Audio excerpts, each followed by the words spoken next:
저도 이 정규필 대령을 벌써 한 20여 년 전에 만나봤지만 이 정대령은요, 제가 만나봤던 정보사 요원들, 즉 정보사 창설 이래로 가장 완벽한 중국어를 구사하는 공작관이었고, 또 그 정보사 출신 중에 중국적에 가장 오래 머물고 아주 기민한 활동을 했던 어떻게 보면 밤의 황제라고 할 만큼 이것은 정말 보통 사람으로서는 상상을 초월하는 그런 역할과 임무를 수행해왔던 그야말로 에이스 중에 에이스 공작관이었습니다.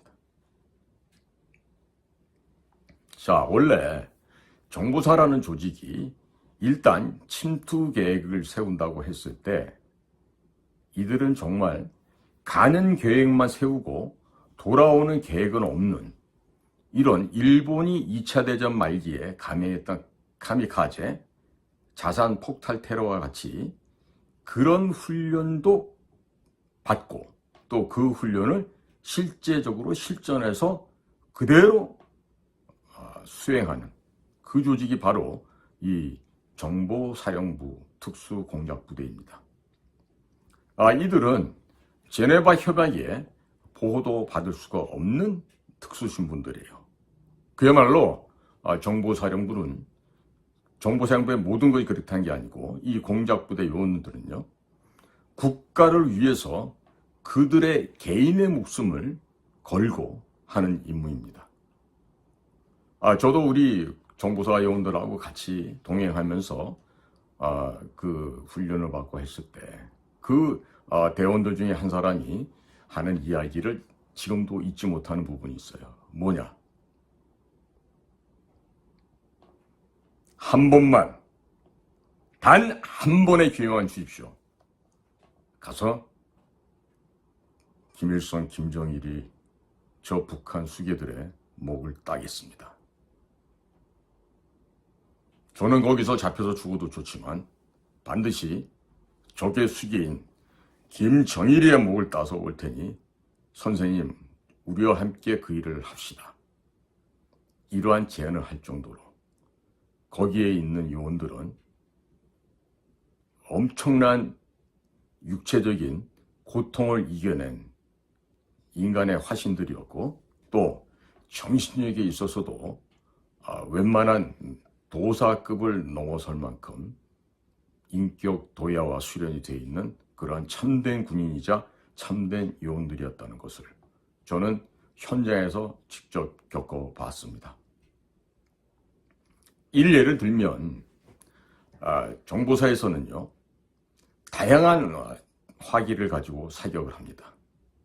국내에 생산된 제품뿐만 아니라 해외에서 생산한 화기들도 가져다가 다양하게 사격 훈련을 하고 있습니다. 그럼 이 사람들이 어느 정도냐? 오토바이 같은 혹은 차량을 타고 만약에 도주하는 과정이 있더라도 뒤쫓아오는 적들을 흔들리는 이동 물체 위에서도 정확하게 적들의 얼굴에 총알을 박아 넣을 수 있을 정도의 특등 사격 실력을 가지고 있습니다. 아울러서 칼, 도검입니다. 이 도검을 가지고 인명살상하는 기술도 타의 추종을 불허하는 아주 훌륭한 요원들이 바로 정보사의 특수 요원들인 것입니다. 이들은 얼마나 심하게 혹독하게 훈련을 받는가 하면, 보통 우리 요즘에 군에 간 아드님 두신 분들은 아시겠지만 전투화를 훈련소에서 지급받게 되면 대개가 제대할 때까지 그 전투화를 신다가 갖고 나올 거예요.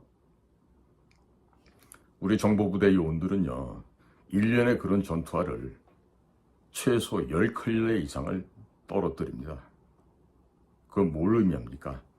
얼마나 많은 시간에 얼마나 심한 훈련을 겪으면서 그 신발이 그 환경에 견뎌야 하겠습니까? 그렇게나 요즘 우리 대한민국의 신발 만드는 이 기술은 세계 최고인데도 그런 전투화가 10컬레 이상 1년에 다 마모를 시켜버린다는 거죠. 제가 만나봤던 우리 그 HID 부대 출신이라 할까, 또 그 부대에 있는 우리 요원들은요, 진짜 사나이들 중에 사나이였던 아주 그런 멋진 사나이들이 그 안을 이루고 있습니다. 무엇보다도 신체적인 조건과 또 외부적인 육체적인 그 훈련을 통해서 인격과 신체가 만들어지는 측면도 있지만 이들이 구비하고 있는 정신자세와 그 정신력은 타의 추종을 불허할 것입니다. 제가 근무했던 국가안전기획부, 그 국가안전기획부는 원래 61년 6월 10일 중앙정보부로서 최초 출범을 했던 대한민국의 유일한 국가정보기관이었습니다. 하지만 5.16 군사혁명 직후에 박정희와 김종필이 최초 창설했던 중앙정보부라는 조직은요, 갑자기 무에서 유가 만들어진 게 아닙니다. 바로 그 전신에 정보사령부가 있었기 때문에 가능한 것입니다.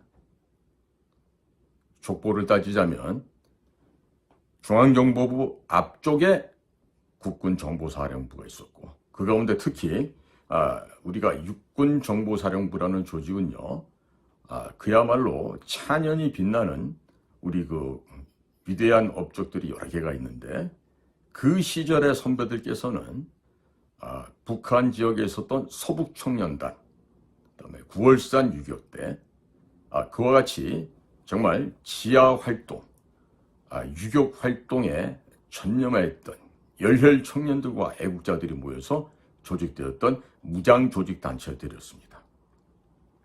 그래서 그 9월산 유격대, 서북청년단, 이런 조직들이 모태가 되어서 국군정보사가 창설이 되면서 6.25 사변 직후에 9월 15일 메가더가 이끌었던 인천 상륙작전을 성공시키기에 앞서서 바로 그 월미도에 등대를 켜고 미군이 안전하게 인천항에 상륙할 수 있도록 그 안내 역할을 했던 그 소수의 인원, 그분들이 바로 정보사 특수요원들, 바로 그분들이었던 것입니다.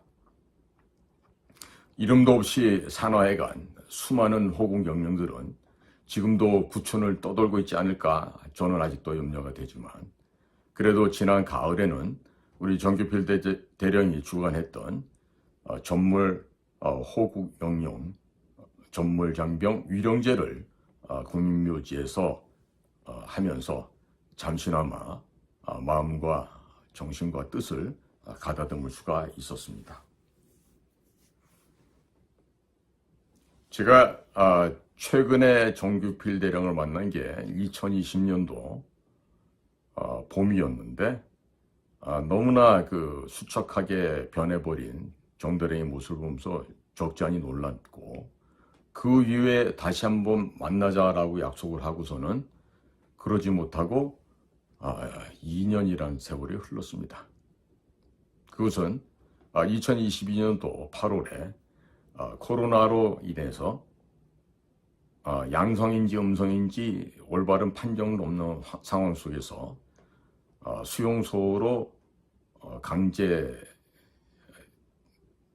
호송됐던 제 자신이 병원을 또 이전하는 과정에서 발열도 나지 않는 상태였고, 그 다시 한번 그 코로나 검사 받은 용지에서도 양성인지 음성인지 표시도 안 돼 있는 그 해괴망측한 그 진단서 한 장에 의거해서 병원으로 다니다가 정신을 잃고 55일 이상을 혼수 상태, 코마 상태에 있으면서 제가 거의 죽음의 선까지 갔다가 왔었습니다.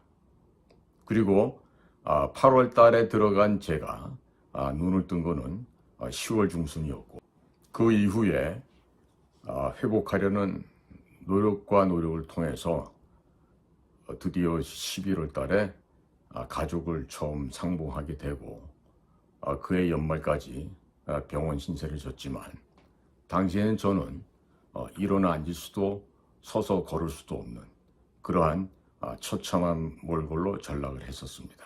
해서 제가 건강을 회복하는 상당 시간이 경과한 후에 2022년 여름에서야 비로소 정규필 대령과 연락을 하게 되었습니다.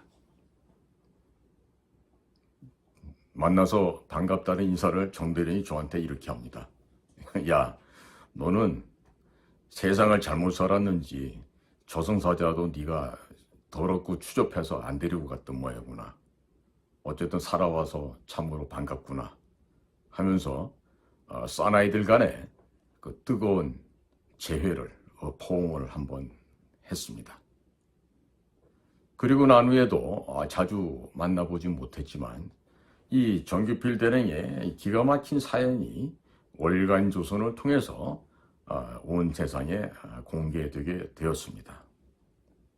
참, 그 정규필이라는 인물, 어찌 보면 우리 한 세기에 하나 나올까 말까 한 그런 에이스 중에 에이스, 그런 대북 공작관이 어떻게 이렇게 많은 고초를 겪었을까? 제가 병실에서 회복하기 위해서 안간힘을 쓰고 있는 동안 우리 정대령 또한 심리적, 육체적, 상상을 초월하는 고통을 받고 살아왔다는 것을 알게 되었습니다. 참, 우리가 이런 국가를 위해서 헌신하고자 하는 우리의 충직한 소명감과 역사의식을 가지고 평생을 공직에서 활동하고 또 노력했지만 이런 돌아오는 결과가 가장 누구보다도 전문가인 정규필 대령 같은 사람이 간첩으로 몰려서 구속당할 위기에 처했다고 하는 이 비참한 한국의 현실. 이제부터 본격적으로 정대령에 대한 얘기를 한번 해보도록 하겠습니다. 지금 월간조선에서는요, 이런 생생한 이야기를 하고 있습니다. 베란다의 먼지 한 톨까지도 들여다보는 국정원 직원들을 보니 안쓰러운 마음이 들더군요. 저보다 한참 어린 직원들이 무엇을 찾는지는 모르겠는데 잠도 못 자고 그러고 있었으니까요. 밥도 시켜주고 날이 밝을 쯤에는 필요한 것 다 줄 테니 싸들고 가서 천천히 보시오라고 했대요. 그리고 메일 주소도 비밀번호도 다 알려주고 이렇게 하다 보니까 압수수색 목록이 100점 이상이나 됐다고 합니다. 자, 정규필 대령의 가택을 압수수색했던 국정원은 정대령이 딸아이의 결혼을 하고 외국에서 결혼을 했던 것 같아요. 그래서 이제는 공작관이다, 군인이다, 이런 국가의 몸이 아닌 공직의 신분을 벗어나서 이제는 한 가정의 아버지로서 옷을 입고 이제는 진짜 오랜만에 가족들과 함께 정겨운 시간을 보낼 수 있는 그런 시간이 됐는데 참으로 천재지변이죠.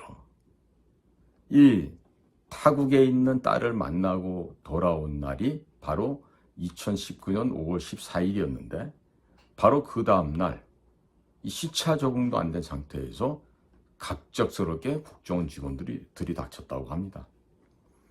그러니까 영장을 내미는데 처음에는 차가 접촉사고가 난 것 같다는 이런 얘기를 듣고 문을 열어줬더니 접촉사고가 아니라 간첩으로 잡아가겠다고 국정원에서 영장을 내밀었던 겁니다.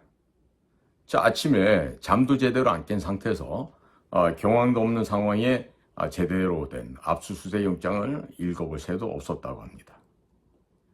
자, 무슨 일입니까? 라고 질문을 했을 때 국정원 직원들은 군사기밀이 누설됐다는 신고가 들어왔습니다. 결국 이 군사 기밀을 누설했다고 하는 이 이야기는요, 바로 우리 같이 비밀 업무를 취급하는 공작관들에게는 곧 간첩죄다라고 하는 의미가 되겠습니다. 아침 7시 50분에 시작했던 수색 작업은 다음날 오전 6시까지 이어졌다고 하고 22시간 동안 20평 남짓한 그 아파트에서 그야말로 마장동 소시장에서 그 뼈고를 발라내는 작업을 당한 듯이 그야말로 국정원 수사관들에게 도륙을 당했다고 합니다. 자, 저는요, 이 점에 있어서 한번 묻고 싶어요. 정규필 대령을 간첩이라고 압수수색 명령과 체포 명령을 내린 게 서훈 시절입니다. 그러면 이렇게 거물 간첩인 정규필이라고 한다면 그동안에 국정원은 뭐 했죠? 그리고 보안 방첩 기관인 국군 기무사령부, 늘 정규필 대령의 활동상을 건건으로 받아보고 체크하고 확인하고 점검하고 했을 텐데 왜 그때 간첩이라는 혐의가 있었을 때는 정규필 대령에 대한 어떠한 항의조차 없다가 왜 예편하고 난 민간인이 된 상황에서 갑자기 들이닥쳐서 정규필을 간첩으로 몰고 갔을까요? 자, 제가 지금 두 군데다 질문을 했습니다. 하나는 국가정보원이고 다른 하나는 국군 기무사령부입니다. 그 두 곳은요, 대한민국의 국가체제를 영위하기 위해서, 국가체제 보유를 위해서 국민의 생명과 안전을 지키는 일을 최우선으로 담당하고 있는 바로 특수한 집단 기관들입니다. 그런데 기무사도 모르고 국정원도 모르고 정대령이 전역하고 난 이후에 알았다? 이 말이 참 이상하죠. 제가 앞서서 얘기했던 그 이상하고도 이상한 진술서, 두 가지 진술서, 하나가 기무사령부에서 30년간 근무했다고 하는 전직 직원의 진술서고, 다른 하나는 국가정보원의 이용곤이란 자의 진술서인데, 이용곤은 제가 조사해본 바로는 그런 인물이 없습니다. 더더군다나 국가정보원 내에서 중국 지역에 일을 했던 자들 가운데 바로 저를 모르면 그 자가 간첩이죠. 이거는 제가 하는 얘기가 아니라 우리 동료들이 저에게 붙여준 이야기입니다. 가장 지금까지 중국 지역에 파견됐던 자들 중에서 가장 역량이 출중했던 자가 바로 너였다. 이런 얘기는 제 스스로 평가가 아니라 주변에서 들려주는 이야기였습니다. 자, 그럼 말입니다. 이 정규필 대령은요, 군에서 최고의 에이스 공작관이었습니다. 즉 최고의 비밀 정보 요원이고 정보 공작관이었던 사람이에요. 자, 그런데 이런 사람을 국가정보원에서 단순하게 진술서 두 자에 의거해서 간첩으로 몰고 갔다라면은 이것은 필경 분명한 이유가 배경이 있다고 저는 보여집니다. 자, 우리가 통상 간첩이라고 하면 내 나라, 내 조국을 배반하고 그 배반의 구체적인 증거로서 적국을 이롭게 하는 행동을 합니다. 아울러서 적국으로부터 행동 강령, 즉 공작 지령을 받아서 그 공작 지령 지침대로 활동을 하고 거기에 의거해서 움직여지는 게 바로 간첩입니다. 그러면 이렇게 우리의 일 자체, 그러니까 저와 같은 이런 특수한 업무를 종사했던 우리 공작관들은요, 나날의 생활이 비밀 속에서 생활이고 취급하는 모든 문서가 군사기밀이요 특급 A 문서이고 컨피덴셜이나 시크리스트가 찍혀있는 그러한 문서를 취급하는 그것이 바로 우리 비밀 공작관들의 취급 품목들입니다. 자, 그러면 우리가 지금 특수 업무를 담당하는 우리 그 공작관들이 이런 간첩 행위를 하려면은요, 얼마든지 내가 옆에 두고 보고 참고하고 하는 모든 자료는 적국에게 일용할 수 있는 양식이 될 수 있어요. 그리고 그것이 흘러나갔을 때는 우리나라의 심대한 타격이 되고 피해가 발생하게 되겠죠. 즉 이것은 국가 안보를 심대하게 저해하는 아주 해서는 안 될 중대한 사안인데 이걸 두고 바로 우리가 간첩이라고 하는 거 아니겠습니까? 최근에 발생한 민노총에서 발견된 문건들이나 민노총의 전 현지 간부들이 해외를 은밀하게 다니면서 혹은 암호문을 그 지령문을 받아서 그대로 움직여지는 것하고 한번 비교해 보시면 쉽게 이해가 되실 거라고 믿습니다. 그런 말이죠. 우리가 간첩 수사를 하거나 그 간첩이라고 규정을 내리기 위해서는요, 매우 엄밀한 정밀한 조사를 통해서 거기에 부합되는 증거물을 확보를 하고 이것은 간첩으로 활동했음에 명백하다.